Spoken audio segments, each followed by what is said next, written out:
नमस्कार. तर मला आज तुमच्याशी एका विषयावर बोलावसं वाटतंय. आजही आपल्या समाजामध्ये मुलगा-मुलगी हा भेद केला जातो आणि माझ्या संपर्कात आलेल्या व्यक्तींमध्ये मी बऱ्यापैकी ऐकलंय, की नाही मुलगाच झाला पाहिजे, वंशाला दिवा आला पाहिजे. असं-तसं बऱ्याच गोष्टी असतात हो. महिला आजही तोच विचार करतायत. मी सर्वांना दोष देत नाहीये. पण काही आहेत मानसिकता जी अजूनही बुरसटलेल्या विचारांना घेऊनच जगते. आणि घरातली माणसंही तसंच सांगत असतील, तर त्या महिलेने तरी काय करावं? एखादी गरीब होतकरू महिला असेल, जी काम करून पोट भरत असेल, त्यांच्या मानसिकतेला आपण नाही ना काय करू शकत.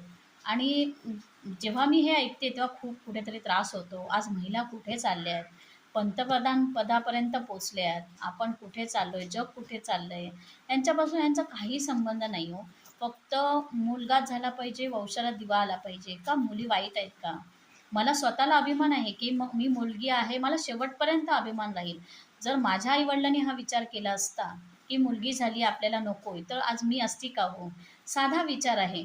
आणि आज तुमच्याशी हे बोलावसं वाटलं, मनापासून बोलावसं वाटलं, की अशी मानसिकता असेल, तर निदान मी तरी प्रयत्न करते समजवायचा. जर शक्य झालं, तर थोडाफार फरक पडला तर पडला. पण ही कुठेतरी ही मानसिकता बदलायला हवी. मला तरी मनापासून असं वाटतं.